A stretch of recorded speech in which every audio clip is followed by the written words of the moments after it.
మీకు రక్షణ ఉందా? ఇజ్రాయెల్లో ఉన్న యూదులకి రక్షణ ఉందా? మాకేముంది. సరే, ఇజ్రాయెల్ దేవుడు ఎవరు? మీ దేవుడు ఎవరు? యేసుక్రీస్తు.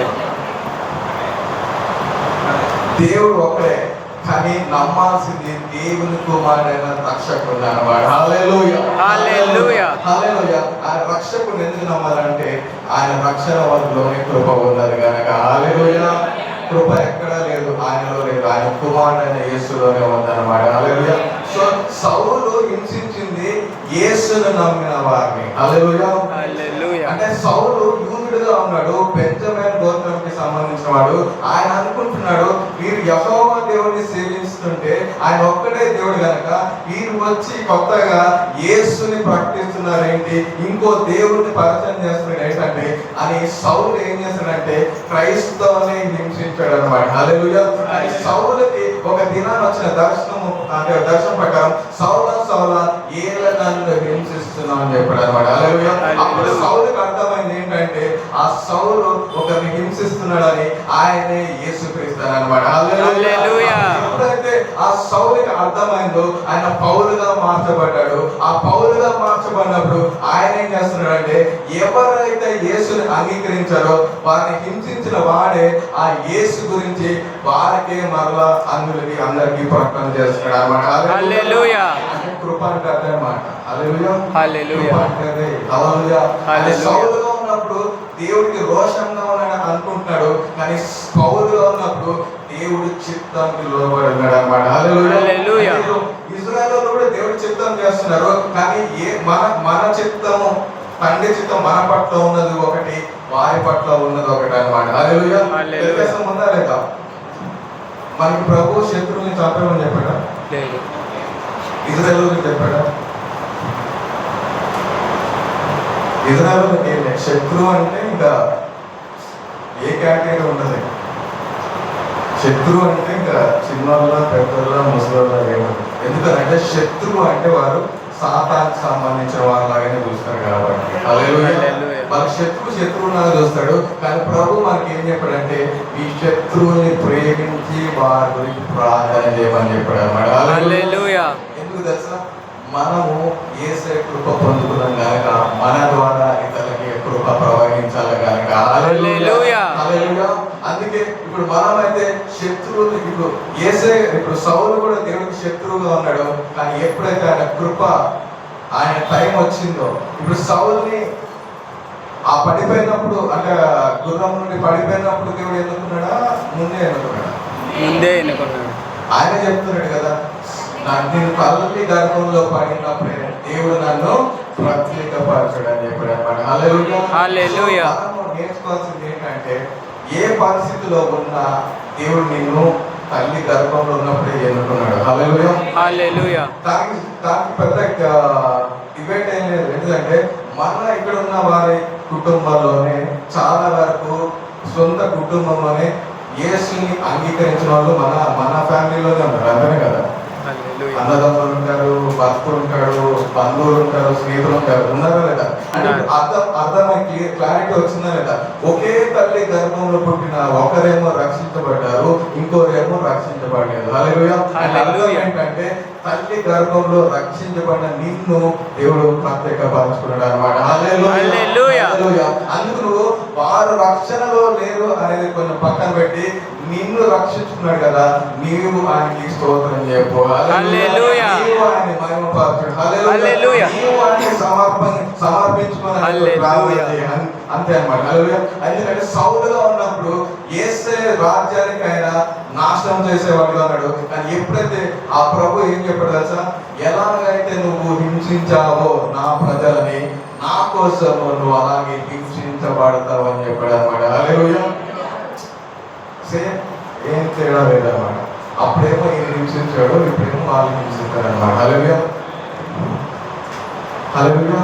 అంటే ఎవరైనా అలా చెప్తే ఒప్పుకుంటారా? సేవకు వచ్చిన వేసే ఈ మాట చెప్పడానికి ఒప్పుకుంటారా? ఒప్పుకోరా? ఒప్పుకుంటే వేరే ఉంటుంది, ఒప్పుకోకపోతే ఇంకా అంతే. ఇక్కడ 20 days ఇదే సినిమా. హల్లెలూయా, హల్లెలూయా. రిపీట్ క్యాసెట్ అంటారు కదా, అట్లనే ఉంది. హల్లెలూయా.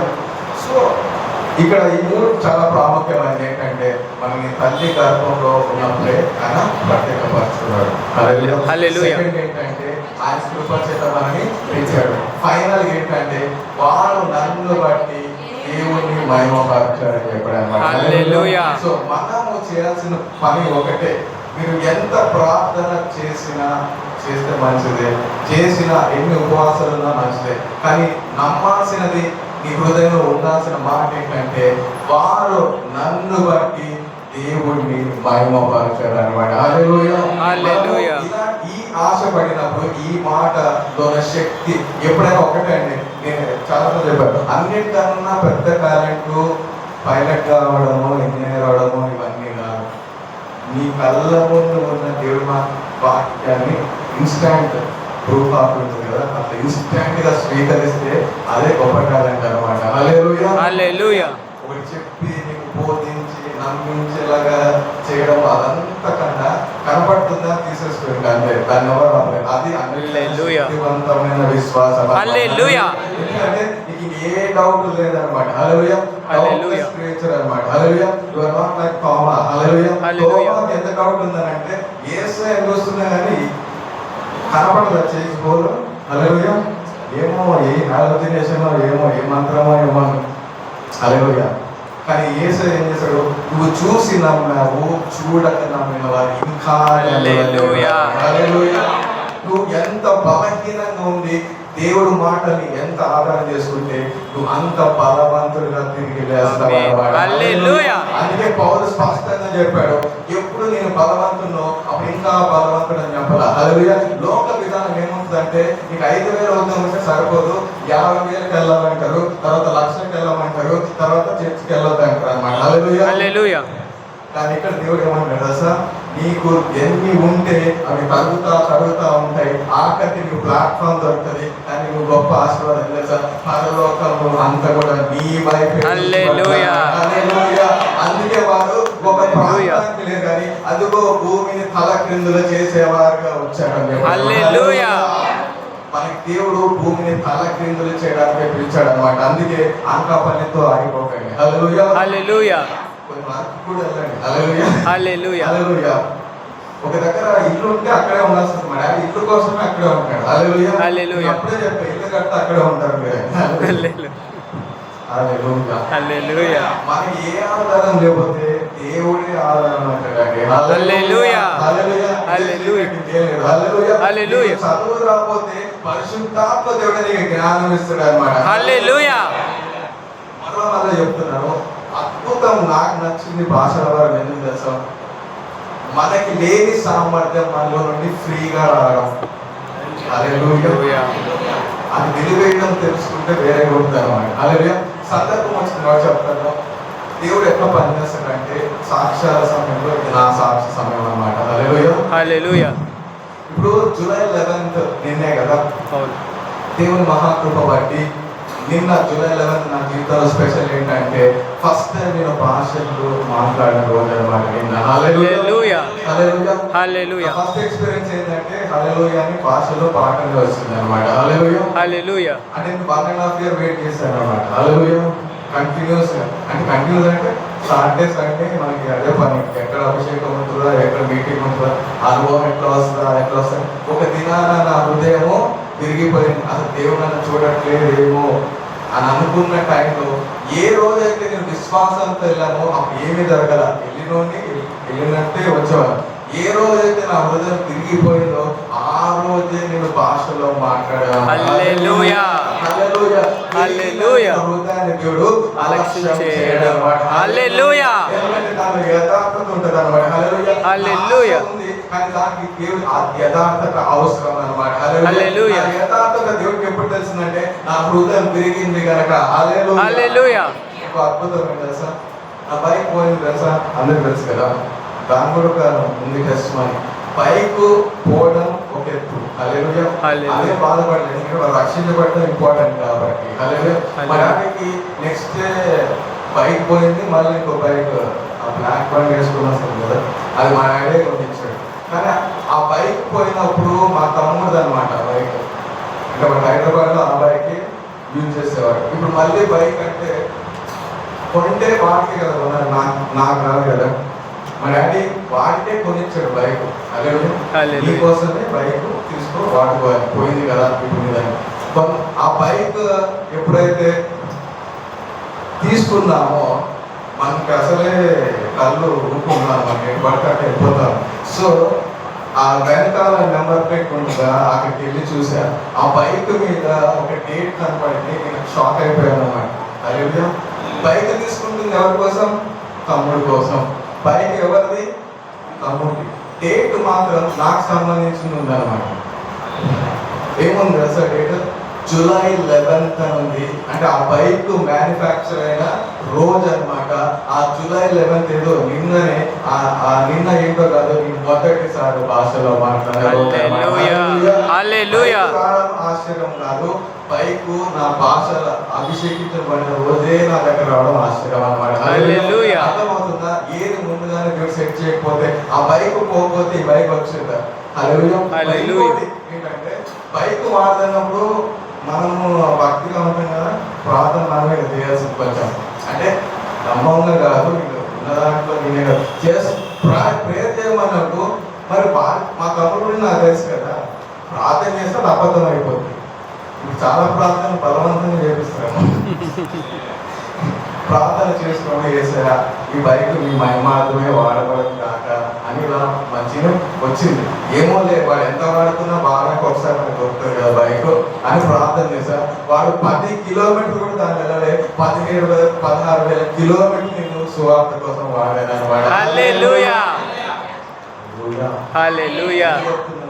నా కోసం కాదు, మనందరికీ ఇలాంటి కృపనే ఉందన్నమాట. ప్రార్థన చేసి దేవుని నమ్మకంగా చేసినాను. మాటలు నమ్ము, ఆ మాటలు బట్టి దేవుని స్తుతిస్తా ఉన్నాను అనమాట. హల్లెలూయా. స్తుతి కూడా మనం అనుకుంటే రాదు, నీలో ఆనందం ఉంటేనే వస్తుంది అనమాట. హల్లెలూయా. వాక్యం చెప్పేది ఆయన్ని ఆనందించమని అనమాట. హల్లెలూయా. మన చర్చ్ పేరు ఏంటండి? స్తుతి ప్రార్థన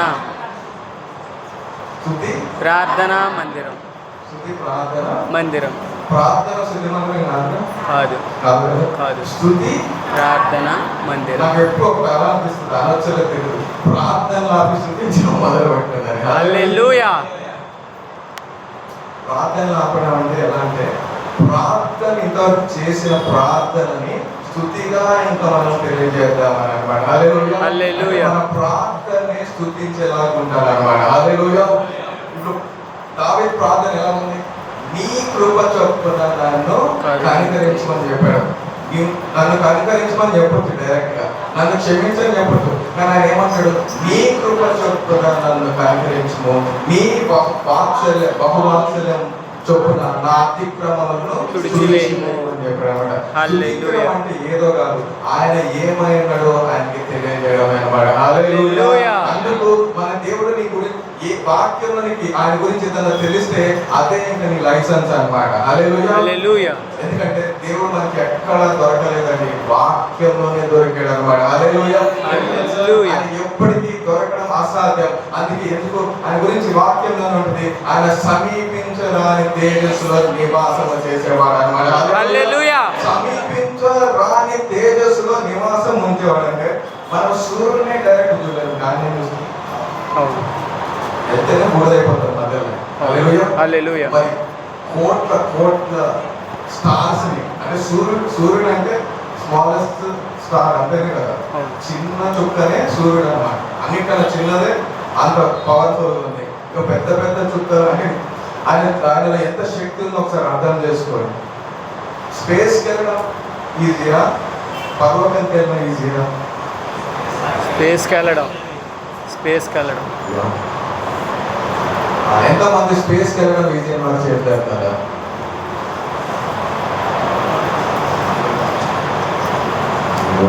హల్లెలూయా. పరలోకంకి వెళ్ళడం ఈజీ, పరలోకం ఫ్రీ. హల్లెలూయా. పరలోక దర్శనం ఫ్రీగా ఇస్తాడు దేవుడు. హల్లెలూయా. హల్లెలూయా. ఇదే మన మైండ్ మార్చుకోగలం. హల్లెలూయా. ఫ్రీ అని అంటే వెల కట్టలేదని అర్థం. హల్లెలూయా. నీ దగ్గర 100 కోట్లు ఉన్నాయనుకో, 50 కోట్ల దగ్గర ఏదైనా ఉంటే నువ్వు కొనేస్తావు. హల్లెలూయా. హల్లెలూయా. కృప అనేది వెలకట్టలేని అది ఉచితంగా మనకి ఇచ్చాడు అనమాట. హల్లెలూయా. పరిశుద్ధాత్మ మనకి ఉచితంగా ఇచ్చాడు. హల్లెలూయా. హల్లెలూయా. పరిశుద్ధాత్మ వరాలు మనకి ఉచితంగా ఇచ్చాడు. హల్లెలూయా. రక్షణ మనకి ఉచితంగా ఇచ్చాడు. హల్లెలూయా. పరలోక రాజ్యం ఉచితంగా ఇచ్చాడు. ఆయన హల్లెలూయా. కుమారుడు అనడానికి అనే ఒక వాగ్దానం కూడా ఉచితంగానే ఇచ్చాడు. హల్లెలూయా. అది ఉచితంగా మనకి ఇవ్వడానికి ఆ తండ్రి అయిన దేవుడు ఆయన కుమారుని కోల్పోయాడు అనమాట. హల్లెలూయా. ఆ వెల చెల్లించాడు మన తరఫున. హల్లెలూయా. మనకి సమస్తం ఉచితంగా ఇవ్వడానికి తన కుమారుని వెలగా మనకి బలిగా ఇచ్చాడు అనమాట. హల్లెలూయా. సో ఆయన కృప అనేది శక్తివంతమైనది. ఇప్పుడు ఈ యొక్క ప్రసంగంలో మనం కొన్ని సందర్భాలు మనం చూసాము, కానీ మిగతా అని కొన్ని సందర్భాలు బాగా మీరు విననేవి బాగా వినవి చూద్దాము. దావీదు జీవితంలో మనం చూసినప్పుడు ఇప్పుడు ఒకటే చెప్పాలనుకుంటున్నా, ఈ కృప అంటే మీకు ఏమర్థమైంది? కృప అంటే ఉచితంగా అర్హత లేదు. కృప ఒక సంఖ్య ఎంతో తెలుసా? కృప ఒక సంఖ్య ఎంత? 5. ఎందుకు వచ్చిందో ఏమైనా ఆలోచన చేశారు ఎప్పుడైనా? అంటే నేను పరిశీలన చేస్తే పంచభూతంలో అంటే 5 ఎలిమెంట్స్ ఉంటాయా లేవా? ఉంటాయి. నిప్పు, గాలి, భూమి, ఆకాశం. 5 ఎలిమెంట్స్ తోటి ఈ భూగోళం నడుస్తుంది, అంతేనా కదా? అంటే దేవుడు 5 ఇచ్చాడు అని అంటే 5 అనేది ఆయనకి సంబంధం ఉన్న నెంబర్, అంతేనా? 5 సెన్సెస్ కూడా ఉంటాయి, అంతేనా? టేస్ట్, ఇవి కూడా పంచేంద్రియాలు అంటారు కదా, ఇవి కూడా అలాగా. So 5 senses, 5 elements. అందుకే యేసు ఏంటంటే వాటన్నిటిపై ఆ దినం కలిగి ఉన్నాడు కనుకనే మన హస్తంలో 5 వేళ్ళు పెట్టాడు అనమాట. హల్లెలూయా. ఆయన స్వరూపంలో మనము చేయబడ్డాం కనుక 5 సంఖ్య అంటేనే కృప అన్నమాట. హల్లెలూయా. కృప అంటే ఏదో కాదు, ఆయన హస్తము మనకి సమీపంగా ఉన్నదని అర్థం అనమాట. హల్లెలూయా. అందుకే దీన దశలో ఉన్నప్పుడు ఈ విధంగా జ్ఞాపకం చేస్తున్నాం అని చెప్పాడు అనమాట. హల్లెలూయా. 5 రొట్టెలు 2 చేపలప్పుడు కూడా దేవుడు కృప అక్కడ మనకి చూస్తా ఉన్నాం. యేసేపు చెరసాలలో ఉన్నప్పుడు కూడా దేవుడు కృప మనం చూస్తాం. దానియేలు సింహపు బోన్లో ఉన్నప్పుడు కూడా దేవుడి కృపని మనం చూస్తా ఉన్నాం. అలాగే బెతెస్దా కోనేటి దగ్గర ఉన్నప్పుడు దేవుడి కృపని మనం చూస్తా ఉన్నాం. అలాగే ఫైనల్ గా ఆ ధనికుడు లాజర్, ఇది చాలా ప్రాముఖ్యమైనది యాక్చువల్లీ. ధనికుడు అండ్ లాజర్, వీరిద్దరు దేవుడు ఎవరండి? పేద లాజరు, ధనికుడు ఉన్నారు కదా, వాళ్ళిద్దరు దేవుడు ఒకడా వేరు వేరా? ఒకడేనా? ఒకరే. పక్క ఏమంటారు, డబ్బును అడుగుడు కదా? కాదు. మామూలుగా అడుగుతాను. కాదు. ఇద్దరికి ఒకటే దేవుడు, అంతేనే కదా? అవును. అంటే ఆ పేదవాడికి ఆ ధనికుడికి ఇద్దరికి దేవుడు ఒకటే, కానీ వ్యత్యాసం ఉందా లేదా? ఉంది. ఒకడేమో బాగున్నాడు, మనందరం కూడా బాగాలాగే ఉండాలనుకుంటాం. హల్లెలూయా. ఎవ్వరు కూడా బాధలాగా ఉండాలని అనుకోరు, దేవుడు కూడా ఇష్టం ఉండదు. హల్లెలూయా. ఇక్కడ అర్థం చేసుకోవడానికి మాత్రం దేవుడు ఇదే ఉపమానాన్ని తీసుకున్నాడు అనమాట. హల్లెలూయా. ఈ ఉపమానాన్ని అర్థం చేసుకుంటే నువ్వు ఒక్కరోజు కూడా దిగుల్లో ఉండవు. హల్లెలూయా. నువ్వు దిగులు పడుతున్నావు అంటే ఈ ఉపమానం నీకు అర్థం అవ్వలేదని అర్థం అనమాట. హల్లెలూయా. ఎందుకంటే ఇక్కడ మనము ఏదైనా సాధిస్తే యేసే కృప వల్ల నేను పాస్ అయ్యాను, యేసే కృప వల్ల వివాహం అయింది, యేసే కృప వల్ల నాకు ట్విన్స్ పుట్టారు, ట్రిపుల్స్ పుట్టారు, ఇప్పుడేమో ఫీజు కట్టడానికి మళ్ళీ దేవుడు కృప అవసరము, అప్పుడు తీర్చాలని మన కృప అవసరము, కృప చేత అని మనం సాక్ష్యం చెప్తాం, అంతేనా? పాస్ అయినా ఫెయిల్ అయినా ఏదైనా ఆయన కృప వల్ల జరిగిందని వాడుతూ ఉంటాం. ఇప్పుడు మరి లాజరు ఉన్నాడు కదా, ఆయన మీద ఏ కృప ఉందంటారు మీరు? ఇప్పుడు ధనికుడు అంటే చెప్పడానికి ఉంటాయి కదా, గుర్రాలు ఉన్నాయి, కార్లు ఉన్నాయి, ఇల్లు ఉంది, ఇంత పలుకుబడి ఉంది, ఆస్తి ఉంది, అన్నీ ఉన్నాయి, చెప్పుకోవడానికి ధనవంతులు చాలా ఉంటాయి. మరి లాజరు చెప్పడానికి ఏముంది సాక్ష్యం?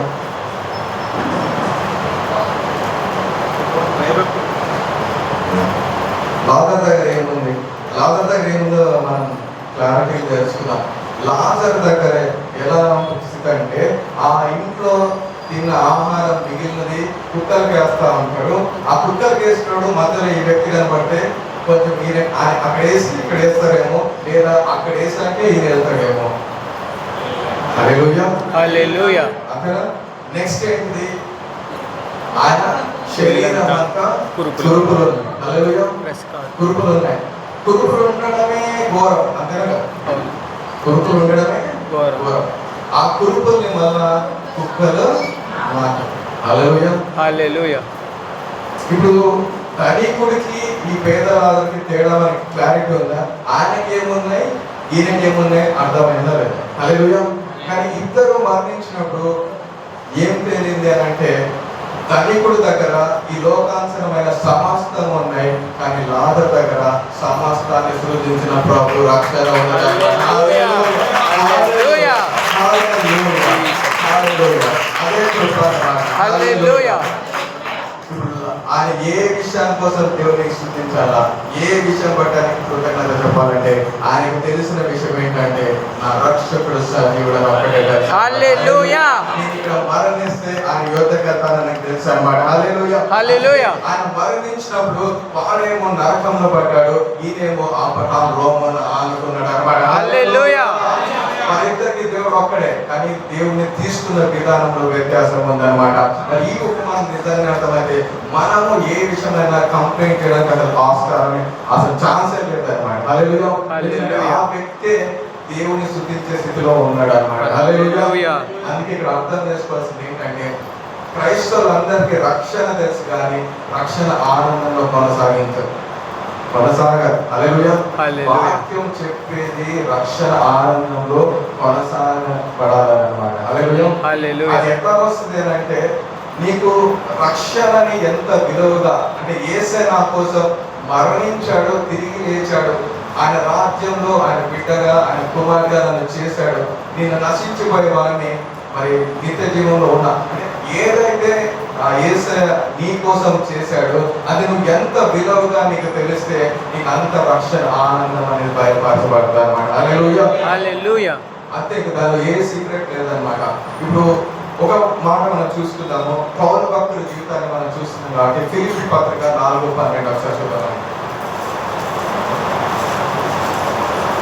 దీన స్థితిలో ఉండనెరుగుదును, సంపన్న స్థితిలో ఉండనెరుగుదును, ప్రతి విషయంలోనూ అన్ని కార్యములలోనూ కడుపు నిండి ఉండుటకును, ఆకలిగొని ఉండుటకును, సమృద్ధి కలిగి ఉండుటకును, లేమిలో ఉండుటకును నేర్చుకొని ఉన్నాను. హల్లెలూయా. హల్లెలూయా. ఈ మాటలు పౌలు భక్తుడు అపోస్తలుడైన పౌలు చెప్తున్నాడు. ఆయన మీద ఉన్న అభిషేకం మనకు తెలిసిందే కదా. ఆయన ఎక్కడో ఉంటే దయ్యాలు ఏమో సాక్ష్యం చెప్తున్నాయి.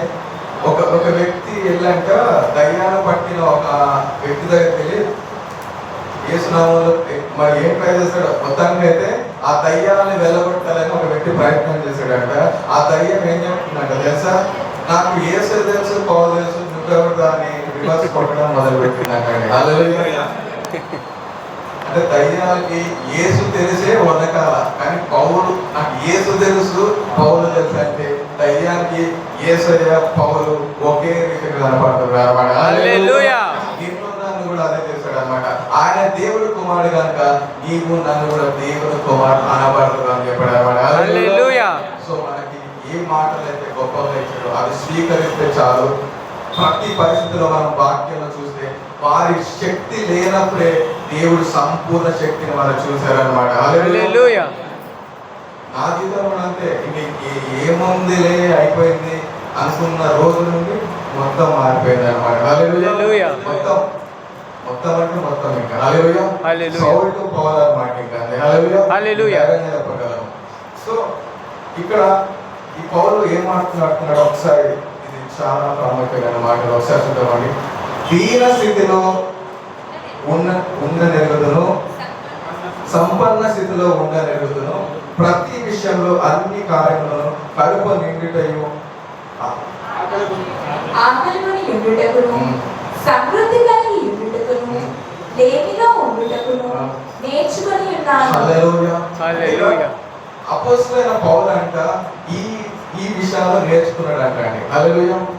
మనమేం నేర్చుకుంటాం, ఈయన నేర్చుకున్నాడు ఒకసారి చూద్దామా. ఈయన ఏమంటున్నాడంటే దీన స్థితిలో ఉండడము, సంపన్న స్థితిలో ఉండడం అని నాకు తెలుసు అంటున్నాడు. హల్లెలూయా.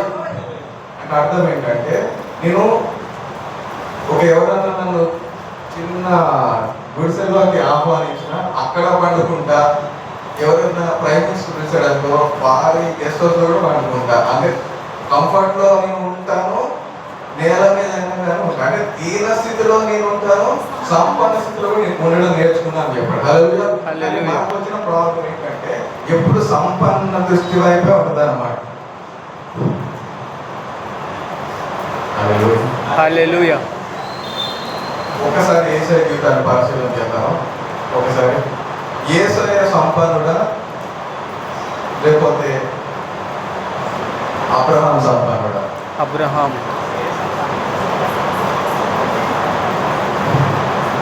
యేసయ్య జీవితం తెలుసు కదా, తెలుసు. నక్కలు గొర్రెలు, ఆకాశ పక్షుల గుళ్ళు, కళ రాసుకోవడానికి మనిషి వాటికి చోటైనా లేదు. ఏం లేదు, గొప్ప పట్టణం పార్క్ అంతే. హల్లెలూయా. హల్లెలూయా. యేసయ్య జీవితంలో ఆయనకేముంది, అబ్రహాం జీవితంలో ఆయనకేముంది? అబ్రహాం గురించి రాయబడిన మాట ఏంటంటే అబ్రహాంకి వెండి, బంగారము, మనుషులు, ఆస్తులు, గొర్రెలు, బర్రెలు అన్ని సమృద్ధిగా ఉన్నాయని రాయబడింది. హల్లెలూయా. యేసయ్య గురించి ఏమనుంది? ఆకాశ పక్షులు. ఆయన ఉన్న చిన్న కలవాల్చడానికి ఇల్లు కాక చిన్న చిన్న పనులు చేసే వాళ్ళని కూడా వదిలేసి అన్ని చిన్న అవి కూడా చేపలు పట్టడం అవి కూడా వదిలేసేలా చేసేవాళ్ళు. హల్లెలూయా. మీరే చెప్పండి, ఎవరు సంపన్నుడు, అబ్రహామా యేసయ్యనా? అబ్రహాం. అబ్రహాం. అబ్రహాం సంపన్నుడు అంటే జఫన్యాకి వెండి బంగారం కనపడింది. హల్లెలూయా. కానీ యేసయ్య సంపన్నుడు అనే పదమే ఆయనకు వర్తించదు. ఎందుకంటే ఆయన సమస్తమై ఉన్నాడు కనుక. హల్లెలూయా. హల్లెలూయా. ఆయన సమస్తమై ఉన్నాడు. హల్లెలూయా. హల్లెలూయా. నాదే అని చెప్పాడు. హల్లెలూయా. వెండి బంగారం నాదే అని చెప్పాడు. హల్లెలూయా. హల్లెలూయా. మీ విశ్వాసము రక్షణ వెండి బంగారం కన్నా శ్రేష్టమైనని చెప్పాడు. హల్లెలూయా. మనం తెలుసుకోవాల్సిన సత్యాన్ని స్వీకరిస్తే నీకు బంగారంతో మాల వేసిన నువ్వు తీసి పూలమాలగా ఇసిరేస్తావు అన్నమాట. హల్లెలూయా. నీలో ఉన్నవాడు బంగారం కన్నా గొప్పవాడు కనుక. హల్లెలూయా. హల్లెలూయా. సమస్తానికన్నా గొప్పవాడు కనుక. హల్లెలూయా. ఆయన నామం అన్నిటికన్నా శక్తివంతం. హల్లెలూయా. అందుకే దేవుడు ఏం చేసిందంటే మనం అనుకుంటాం మరి తల్లి గర్భంలోనే ఏర్పరచుకుంటే నన్ను ఎక్కడో మంచి పెద్ద మినిస్ట్రీ వాళ్ళ కొడుకు కానీ కూతురు కానీ పుట్టిస్తే ఇవన్నీ ఉండవు కదా. రోజు చేసుకోండి, రోజు సండే. హల్లెలూయా. హల్లెలూయా. నడుచుకుంటున్నాడు. దేవుడు ఏంటంటే ఆయన ఏది ప్రాముఖ్యమో వాక్యం ద్వారా ఇప్పుడే మనము నేర్చుకున్నాం. అంతేనా? ఆయన రక్షణ అనే విలువ ఇవ్వడం అన్నిటికన్నా శక్తివంతమైన అభిషేకం అన్నమాట. హల్లెలూయా. హల్లెలూయా. హల్లెలూయా. అందుకే ఆ పౌలు చెప్తున్న మాటలు ఏంటంటే నేను దీన స్థితి నాకు తెలుసు, సంపన్న స్థితి నాకు తెలుసు అని చెప్పాడు. హల్లెలూయా. హల్లెలూయా. మనము అనుకోవచ్చు పేతురికేమో చదువు రాదు, పౌలుకేమో బాగా చదవచ్చు. హల్లెలూయా. అంతే. అంతేనే కదా. అంతే. కానీ ఇద్దరు మాత్రం పరిశుద్ధాత్మతోటే పని చేశారు అన్నమాట. హల్లెలూయా. ఇప్పుడు పేతురు ఒక్క ప్రసంగం చేస్తే 3,000 మంది మారారు. హల్లెలూయా. హల్లెలూయా. పేతురు మళ్ళా అక్షరం ముక్క రాదు. హల్లెలూయా. అంటే హల్లెలూయా. అర్థం ఏంటంటే మనం పరిశుద్ధాత్మ మీద ఆధారపడటం కోసమే దేవుడు మనకి కొన్ని బలహీనతలు ఇస్తాడు, కానీ ఏదో మనని తక్కువ చేసి ఒకరిని హెచ్చించాడు ఎంత మాత్రం కాదు. హల్లెలూయా. అందుకే రేపు చదివేదంటే బైబిల్ ఉండదు కానీ ఆయన కొడతాడు అనమాట. డైరెక్ట్ వెళ్ళి హెవెన్ లో 3 సీట్లు పడతావు, నరకంలో పడే. హల్లెలూయా. హల్లెలూయా. హల్లెలూయా. ఈ మాట నేను చెప్పట్లేదు, ప్రసంగి చాలా జ్ఞానవంతమైన బుక్ ఏదంటే ప్రసంగి అనమాట. హల్లెలూయా. హల్లెలూయా. ఇలాంటి ప్రసంగం చేస్తే పెద్దలు అధిక ప్రసంగం చేస్తాడు అనమాట. హల్లెలూయా. హల్లెలూయా. హల్లెలూయా. నేను స్టార్టింగ్ కొంచెం ఎక్కువ ఫైర్తో చెప్తే వాళ్ళు తక్కువ తగ్గించుకున్నారు అనమాట. హల్లెలూయా. హల్లెలూయా. ప్రసంగి గ్రంథం 9 ఒకసారి చూద్దామండి. ఇవన్నీ ఏవైతే మాట్లాడుతున్నానో ఒక్కటి కూడా నాకు జ్ఞానం కాదు, నాకు తెలియదు ఎంత మాత్రం కాదు. మనకి కనపడిన మాటలే పరిశుద్ధాత్ముడు మనకు తెలియజేస్తున్నాడు అన్నమాట. హల్లెలూయా. హల్లెలూయా. హల్లెలూయా. ఈ మాటలన్నీ నాకు నీకు అందరికీ వర్తిస్తాయి. హల్లెలూయా. హల్లెలూయా. ఆత్మజీవ సన్నతులు ప్రకటించే వారు ఈ మాటలు ఒకసారి చూద్దాం. మన ప్రసంగి 9:1. నీతిమంతులను జ్ఞానులను వారి క్రియలను దేవుని వశమను సంగతిని స్నేహము చేయుట అయినను ద్వేషించుట అయినను మనుష్యుల వశమున లేవని సంగతిని, అది అంతయు వారి వలన కాదని సంగతిని పూర్తిగా పరిశీలన చేయుటకై నా మనస్సు నిలిపి నిదానింపబూనుకొంటిని. హల్లెలూయా. హల్లెలూయా. ఇక్కడ ఈ మాటలు విడమర్చి చెప్పాలి.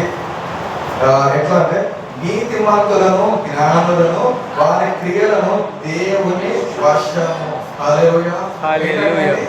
నీతిమంతులు జ్ఞానులను వారి క్రియలు దేవుని వశము. హల్లెలూయా. హల్లెలూయా. ఈ మాటను ఎట్లా అర్థం చేసుకోవాలంటే మనము ఐజాక్ న్యూటన్ గురించి ఎంతమంది తెలుసు?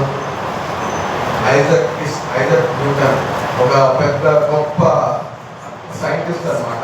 ఆయన కన్నా మించిన వాళ్ళు నాకు తెలిసేవారు. హల్లెలూయా. ఐజాక్ న్యూటన్ అన్నమాట. హల్లెలూయా. సో ఐజాక్ న్యూటన్ ఇప్పుడు ఈ మాట ఆయనకి ఎట్లా వర్తిస్తుందంటే, ఈ మాట ఒకసారి చూద్దాం. మనం ఏంటంటే ఆ క్రైస్తవులకి ఐజాక్ న్యూటన్ గురించి తెలుసు, అన్నిలో కూడా తెలుసు. అందరికంటే ప్రపంచంలో ఉన్న వాళ్ళందరికీ ఐజాక్ న్యూటన్ తెలుసు. ఒక ప్రిన్సిపల్ చెప్తారా? 3 ఉంటాయి. ఎవ్రీ యాక్షన్ హ్యాస్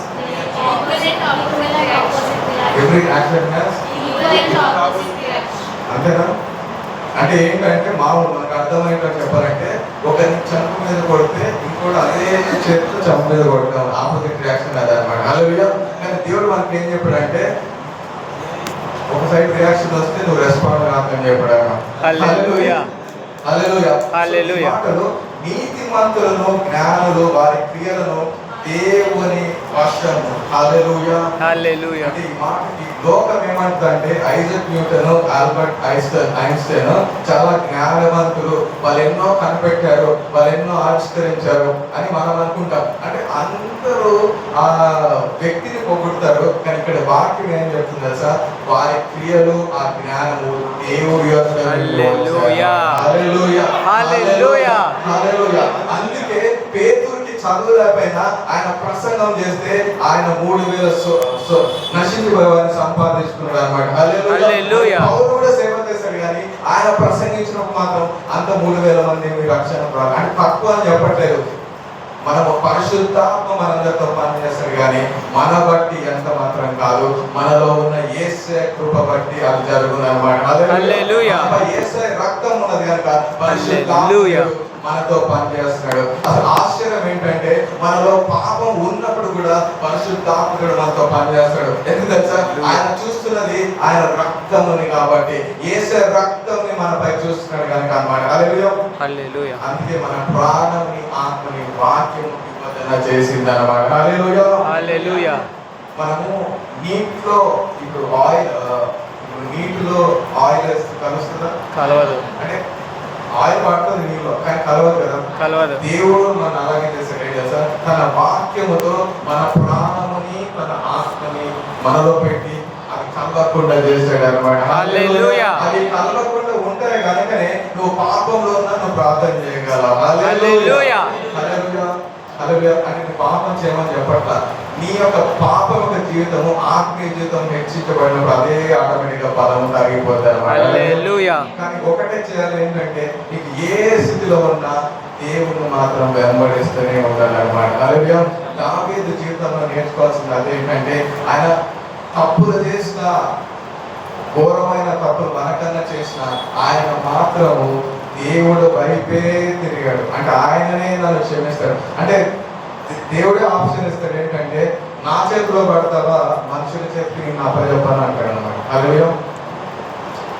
దావీదు ఒకసారి ఆప్షన్ ఇస్తాడు, నా చేతిలో పడతావా మనుషులకు అప్పచెప్పాలంటే దావీదు ఏమంటాడు? నీవు మనుషుల చేతిలో పడడం కన్నా నీ చేతిలో పడడం ఉత్తమం అని ఉంటుంది. హల్లెలూయా.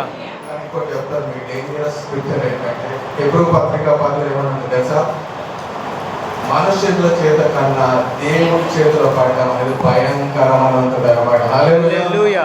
అంటే దేవుడి చేతిలో పడితే చాలా డేంజర్ అని ఉంటుంది. కానీ ఇక్కడ ఒకటి ఏంటంటే ఆ దావీదు ఏంటంటే దేవుడి గురించి అవగాహన ఉంది కనుక ఆయన క్షమిస్తాడు కనుక నీ చేతిలో పడడమే బెటర్ అనుకుంటాడు. మరి నేను కూడా ఆయన చేతిలో పడడం డేంజరే. కానీ మనకి దేవుడి గురించి అవగాహన ఉంటే ఆయన యొద్దకే మనం వెళ్తాం అనమాట. హల్లెలూయా. అందుకే మీరు ధైర్యంగా కృపాసింహాన్ని యొద్దకి రండి, సమయోచితమైన సహాయం పొందుకోండి అని ఉంటుంది అనమాట. హల్లెలూయా. ఈ యొక్క వాక్యం మొదటిగా ప్రసంగం 9:1. నీతిమంతులను జ్ఞానులను వారి క్రియలను దేవుని వశమునను సంగతి స్నేహము చేయుటైనను ద్వేషము దేశించుటైనను మనుషుల వశమున లేదని సంగతి. హల్లెలూయా. హల్లెలూయా. ఇది ఎంత టిపికల్ స్క్రిప్చర్ అంటే, ఒకడు మనల్ని ప్రేమిస్తుంటే మనం ఏమనుకుంటాం తెలుసా? దేవుడు మనల్ని మన కోసం పంపాడు, వీళ్ళందరినీ ఈ ఫ్యామిలీ మా కోసమే పంపాడు, అది నువ్వు లేకపోతే నాకు కూరగాయలనే. అంటే కొన్నిసార్లు సిచ్యువేషన్స్ అంటే ఉంటాయి. అలాగే అదే ఫ్యామిలీ ఒక 6 నెలల తర్వాత అసలు వీడు ఎందుకు వచ్చాడు ఈ ఫ్యామిలీ మన జీవితం అనేది ఫార్మర్ అయి ఉంటుంది అనమాట. ఎప్పుడైనా అనుభవం ఉందా? మీకు ఒకటి తెలుసా? మీకు తెలుసో లేదో లాజిక్, మన బెస్ట్ ఫ్రెండ్ ఉంటాడు అనుకుందాం. ఎంతమంది బెస్ట్ ఫ్రెండ్స్ ఉన్నారు? చెప్పండి. అనుకోవాలి సార్, చెప్పండి. ఫ్రెండ్స్ ఏమనుకోరు లేదు అనుకో, మీకు బెస్ట్ ఫ్రెండ్ ఎంతమంది బెస్ట్ ఫ్రెండ్స్ ఉన్నారు? మీరంతా ఇస్రాయేల్ బెస్ట్ ఫ్రెండ్స్ ఉన్నారు. హల్లెలూయా. ఎంతమంది శత్రువులు ఉన్నారు? బెస్ట్ ఫ్రెండ్ లాగే నేను వాళ్ళు చూస్తే నీకు టెంపర్ వేసుకోవాలి.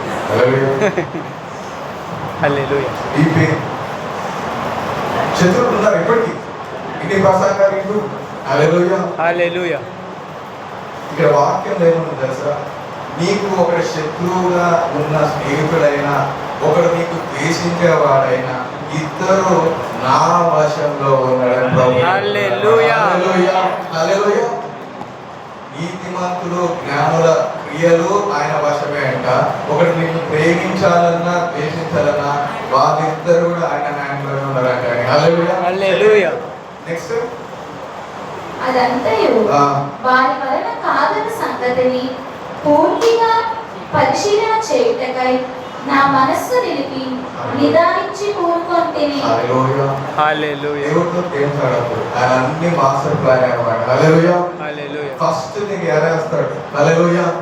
నువ్వు అనుకుంటావు ఇది బాగుంది కదా అనుకుంటావు అన్నమాట. తర్వాత నువ్వు అనుకున్న స్నేహితుడే నువ్వు మోసం చేస్తాడు. అప్పుడు ఏమైంది తెలుసా? దేవుడికి హ్యాపీనెస్ ఏంటి తెలుసా?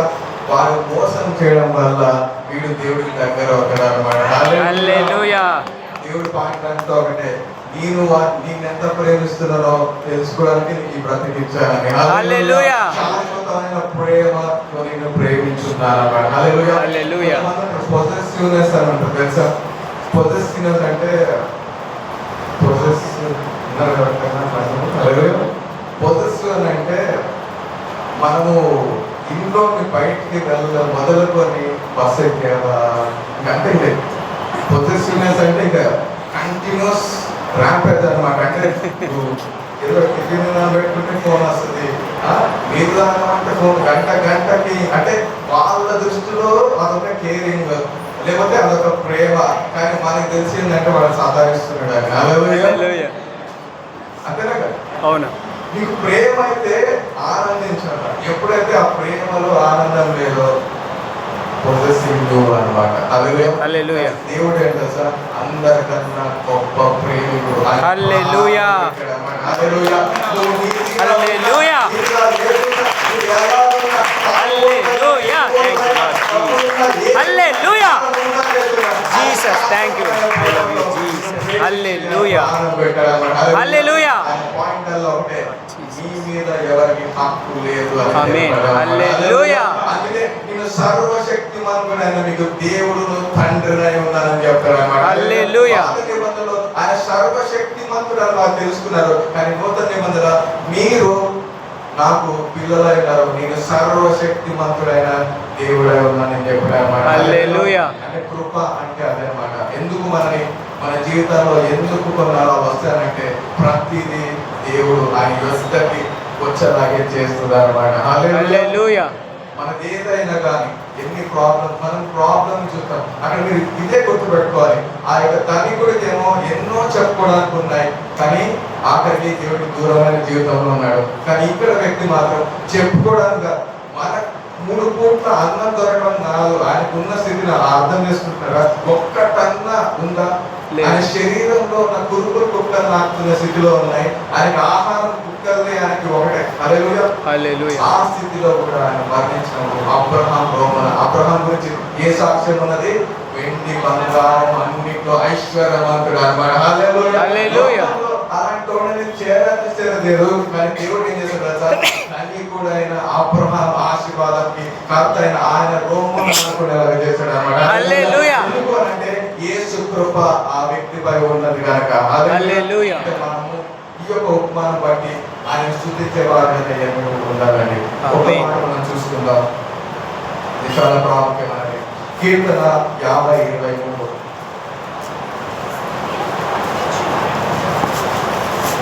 స్తుతియాగము అర్పించువాడు నన్ను మహిమపరచుచున్నాడు. నేను వానికి దేవుని రక్షణ కనుపరచునట్లు వాడు మార్గము సిద్ధపరచుకొనేను. హల్లెలూయా. హల్లెలూయా. ఇది చాలా పవర్ఫుల్ వర్డ్. ఇక్కడ ఏంటంటే ఇది 50వ కీర్తన చివరి వచనం. హల్లెలూయా. ఇక్కడ చూసారా ఈ వచనం కూడా 50 అంటే 5 అంటే కృప అన్నమాట. హల్లెలూయా. హల్లెలూయా. పెంతెకోస్తు దినం అంటే ఏంటి? యేసుక్రీస్తు ప్రభువు ఇక్కడ నుండి వెళ్ళిపోయిన 50వ రోజు పరిశుద్ధాత్మ దేవుడు సంఘానికి భాగంకి వచ్చాడు అన్నమాట. హల్లెలూయా. ఇంకోటి ఏంటంటే 22-3 అవి రెండు యాడ్ చేసుకుని మళ్ళీ 5 వస్తుంది అన్నమాట. హల్లెలూయా. సో ఇక్కడ ఒక మాట చూద్దాం. స్తుతియాగము అర్పించువాడు నన్ను మహిమపరుచున్నాడు. హల్లెలూయా. ఇప్పుడు ఆ ధనికుడు అంటే ఆ ధనవంతుడు ఏంటంటే ఆయనకున్న దాన్ని బట్టి ఆయన జీవిస్తున్నాడు. కానీ ఇక్కడ పేదవాడు మాత్రం ఆయన ఏమీ లేకపోయినా దేవుని స్తుతిస్తున్నాడు అన్నమాట. హల్లెలూయా. హల్లెలూయా. అందుకే మీరు మీ యొక్క శరీరాన్ని ఆయనకి సజీవ యాగంగా సమర్పించుడి. అది మీరు చేసే చిన్న పనిని ప్రతిమాడుతున్నాను పౌలు చెప్తాడు అన్నమాట. హల్లెలూయా. అంటే ఇక్కడ ఆయన ఏ శరీరము ఇప్పుడు ఆ లాజరు ఒక శరీరం ఎలా ఉంది? అన్ని కురుకులు కుక్కలు నాకుతున్నాయి కదా. మరి కానీ ఆత్మీయంగా ఆలోచన చేస్తే మీరు దేవునికి మీ శరీరాన్ని సజీవ యాగంగా సమర్పించుడి. అది మీరు చేసే చిన్న పని అని అంటే ఆయన శరీరం మాత్రము కుక్కలు నాకుతున్నాయి, కురుకులు ఉన్నాయి, కానీ ఆయన ఆత్మ మాత్రం సజీవంగా ఆయనకు అర్పించబడింది అన్నమాట.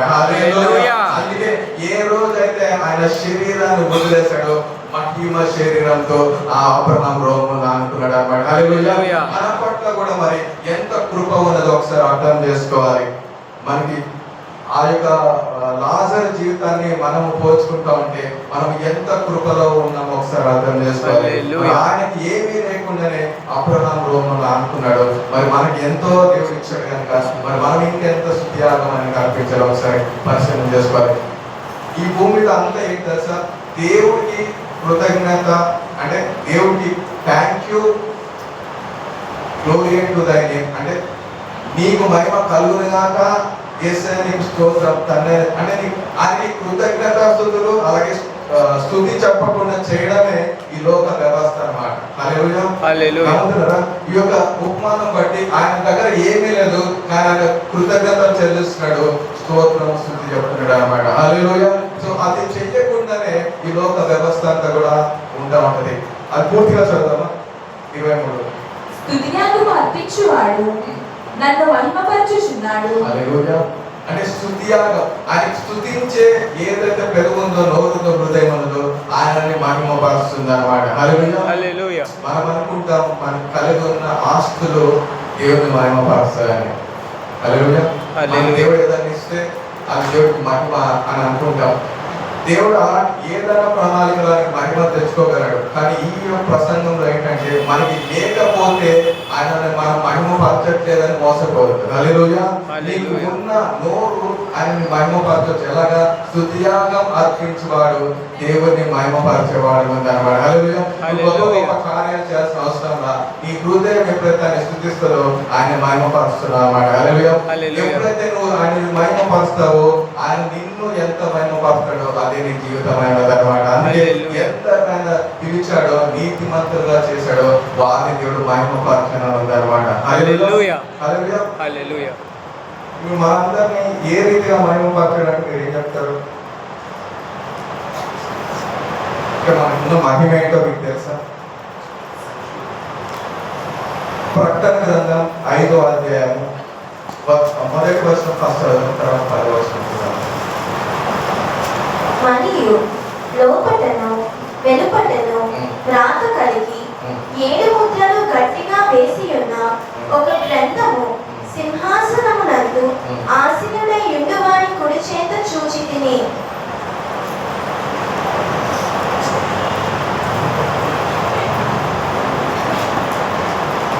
ఆ పెద్దలు అంతే అండి. మరియు లోపటను వెలుపటను రాత కలిగి ఆ, 7 ముద్రలు గట్టిగా వేసి ఉన్న ఒక గ్రంథము సింహాసనమందు ఆసీనుడై యుండువాని కుడి చేత చూచి తిని. హల్లెలూయా. హల్లెలూయా. సింహాసనం పైన ఒకరు ఆసీనుడై ఉన్నాడు అంటండి. హల్లెలూయా. సో ఆయన దగ్గర ఏంటంట, ఒక గ్రంథం ఆయన పట్టుకుంటున్నాడు అంటండి. హల్లెలూయా. సింహాసనం పైన ఒక వ్యక్తి ఉన్నారంట. ఆయన చేతిలో ఏంటంట గ్రంథము, 7 ముద్రలు కలిగిన గ్రంథము ఆయన పట్టుకున్నాడు అంటండి. హల్లెలూయా. సో సందర్భం బట్టి చెప్పాల్సి వస్తుంది, చెప్పాలి, ఇది స్వీకరించాలి. ఇప్పుడు 12 అనే సంఖ్య మన బైబిల్ అంతా పరిశీలన చేస్తే 12 మంది శిష్యులు, 12 మంది ప్రవక్తలు, 12 గోత్రాలు, 12 అంటే 12 అనేది ఏంటిది అని అంటే ప్రతిదీ దేవుడు ఊరికే పెట్టాడు. ప్రధాన రీజన్ ఉంటుంది. 12ని మనం పరిశీలన చేస్తే అది దేవుని రాజ్య సంఖ్య ఉన్నది అనమాట. హల్లెలూయా. హల్లెలూయా. దేవుని రాజ్య సంఖ్య ఉన్నది. అందుకే మీకు తెలుసో తెలియకనో నవంబర్ 12 ఎంతమంది ప్రార్థన చేస్తున్నారు? ఓకే, చాలా మంది ఇస్తున్నారు. ఇక్కడ వచ్చిన 10 మంది. సో 12 అని అంటే దేవుని రాజ్యపు సంఖ్య ఉన్నది అనమాట. హల్లెలూయా. ఇంకో 21 అంటే ఎంతమంది? 21లో వీళ్ళు ఉన్నారు. వీళ్ళందరూ 21లో ఉన్నారు. 12ను ఉల్టా చేస్తేనే 21 కదా. మరి 21 అంటే 7 7 7 అంటే 3 7 అంటే 21 అన్నమాట. హల్లెలూయా. హల్లెలూయా. ఇక్కడ దేవుడు ఒకడే అయినప్పుడు కూడా 7 ఆత్మల రూపంగా మనతో పనిచేస్తాడు అనమాట. హల్లెలూయా. అది ఇంకో సబ్జెక్ట్. అది యెషయా గ్రంథం 11లో ఉంటుంది. ఆయన 7 ఆత్మలు ఉంటాయి. ప్రకటన గ్రంథం అంతా చూస్తే కూడా 7 7 7 7 అని అంటే మనకి మొదటిగా ఎక్కడ కనపడుతుంది? 6వ రోజు మనుషుల్ని తయారు చేశాక 7వ దినాన దేవుడు పరిశుద్ధపరిచి ఆయనను విశ్రాంతి తీసుకున్నాడని చెప్పాడు అనమాట. హల్లెలూయా. 7 అంటే ఇప్పుడు ఏదైతే ప్రసంగం మనం చెబుదాం మనకి తెలియజేయబడిందో ఇది 7వ నెలలో 12వ రోజు మనకి ఇవ్వబడింది అనమాట. హల్లెలూయా. సో ఇక్కడ ఇంకో పవర్ఫుల్ థింగ్ ఏంటి తెలుసా అండి? 7వ నెల మరి 12 కదా. మరి కృప ఎక్కడ పోయిందంటే 7 + 5 కలిపితేనే 12 అవుతుంది అనమాట. హల్లెలూయా. హల్లెలూయా.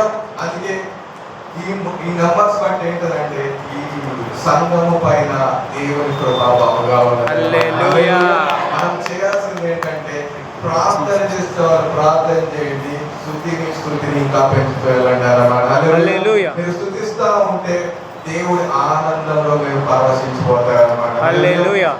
అందుకే 7 5 అంటే దేవుని కృప, దేవుని ఒక పరిశుద్ధత, అంటే పరిశుద్ధ పర్ఫెక్షన్ అన్నమాట. 7 + 5 = 12 అన్నమాట. హల్లెలూయా. మనకి ఇది పరిశుద్ధ రోజుగా ఇవ్వబడినగా ఉంటుంది అన్నమాట. సో ఇక్కడ 7 ముద్రలు, అలాగే గ్రంథం గురించి ఇక్కడ రాయబడిందా లేదా? ఉంది. గ్రంథం ఉంది. 7 ముద్రలు, గ్రంథం ఎట్లా ఉందంటే ఆయన పట్టుకొని హ్యాండ్ లో ఉన్నది ఉన్నాడు, చేతిలో పట్టుకొని ఉన్నాడు ఉన్నాడు చేతిలో. ఇప్పుడు మనం కృప అంటే ఏంటిది? ఆయన హస్తమై ఉన్నదని చెప్పారు కదా. ఆయన హస్తమై ఉన్నదంటే ఆయన హస్తంలో మనము భాగమై ఉన్నామా లేదు? ఇప్పుడు అందుకే ఈ 5వ ప్రకటన గ్రంథం అంతా చదివితే కూడా వధించబడిన దేవుని పిల్ల నీకే సమస్త మహిమ ఘనత ప్రభావం కలిగి ఉంటాయి. మనం యేసయ్య జీవితం కూడా మనం పరిశీలన చేస్తే ఒకసారి యోహాను సువార్త 20:27 ఒకసారి చూద్దాం. దీని తర్వాత ఒక అంశం చూసుకుందాం. తరువాత తోమాను చూచి, నీ వేళ్ళు ఇటు చాచి నా చేతులు చూడుము, నీ చెయ్యి చాచి నా ప్రక్కన ఉంచి అవిశ్వాసివి కాక విశ్వాసమై ఉండుమనెను. హల్లెలూయా. హల్లెలూయా. అవిశ్వాసి కాక విశ్వాసులై ఉండని ఇక్కడ ఎవరు? యేసయ్య తోమాతో చెప్తున్నాడు అన్నమాట. హల్లెలూయా. చేతులు చాపి నేను యేసయ్య చేతుల్లో నిజంగానే గాయం ఉందా లేదా నేను ముట్టుకొని పరిశీలిస్తే గానీ నేను విశ్వసించని చెప్పినప్పుడు యేసు ఏమంటున్నాడు? చేతులు చాపి అని చూపించాడు. చూపించడమే కాదు,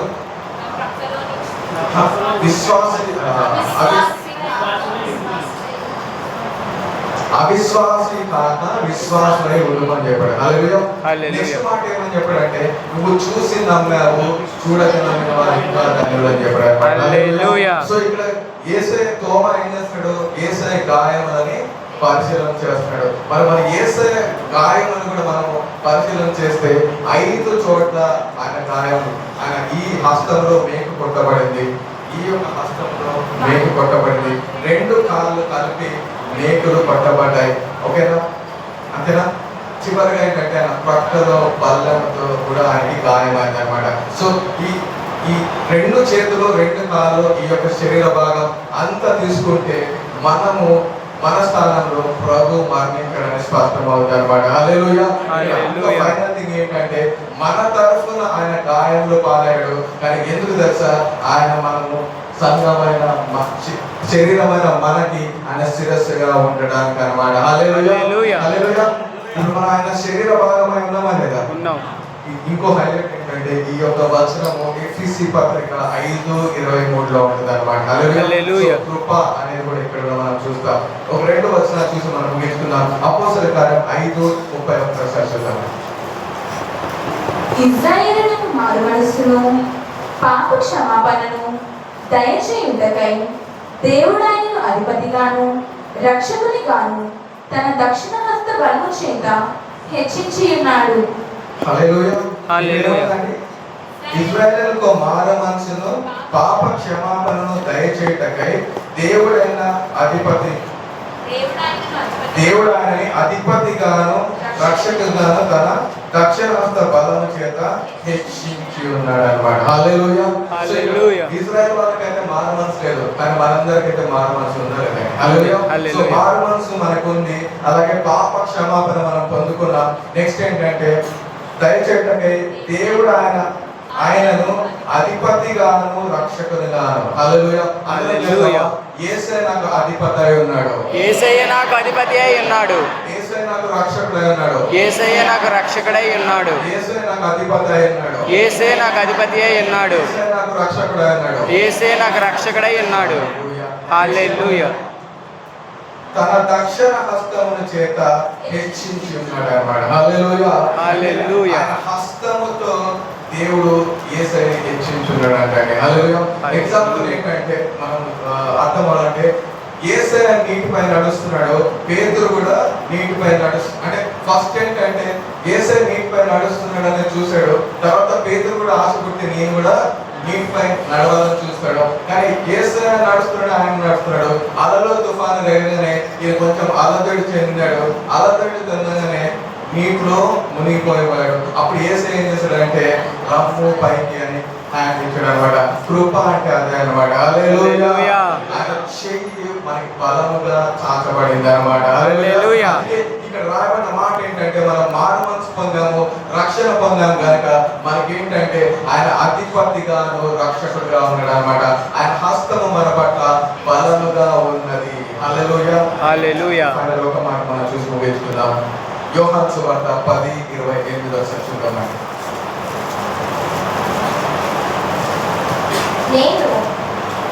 నేను వాటిని నిత్య జీవం ఇచ్చుచున్నాను కనుక అవి ఎన్నటికీ నశింపవు, ఎవరినో వాటిని నా చేతిలో నుండి అపహరింపడు.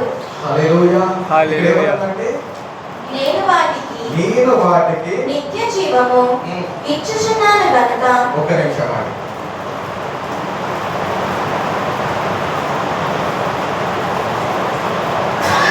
నేను వాటికి నిత్య జీవము ఇచ్చుచున్నాను కనుక.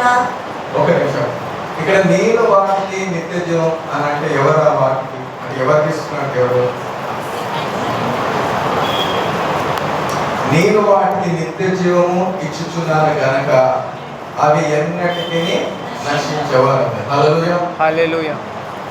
ఇప్పుడు ఈ 2 మాటలు సార్ పరిశీలన చేస్తే నేను వాటికి నిత్య నిత్య జీవం ఇస్తున్నాను గనక అవి ఎన్నడూ నశించవు. హల్లెలూయా. హల్లెలూయా. మనందరికీ నిత్య జీవము ఎవరిచ్చారు?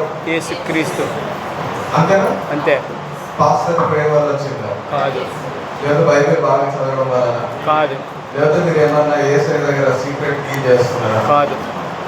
ఇక్కడ ఏమన్నది? నేను వాటికి నిత్య జీవం ఇచ్చాను గనక అవి ఎన్నటికీ నశించుకోవను. హల్లెలూయా. సో ఇక్కడ మనందరికీ నిత్య జీవం యేసయ్య ఇచ్చాడు గనక మనము కూడా ఎన్నటికీ నశించిపోవన్నమాట. హల్లెలూయా.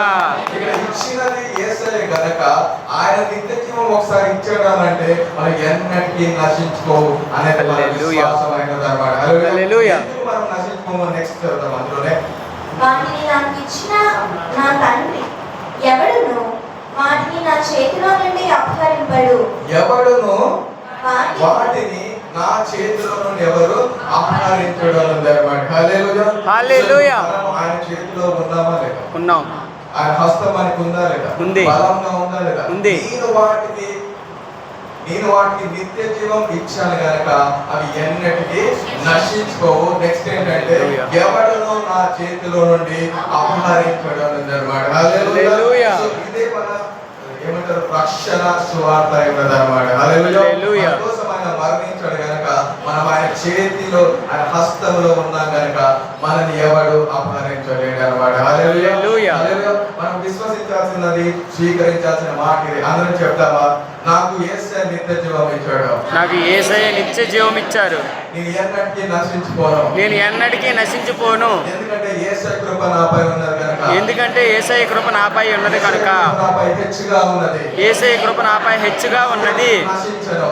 నేను నశించను. యేసయ్య చేతిలో నేనున్నాను. యేసుని చేతిలో నేనున్నాను. యేసయ్య హస్తంలో నేనున్నాను. యేసయ్య హస్తంలో నేనున్నాను.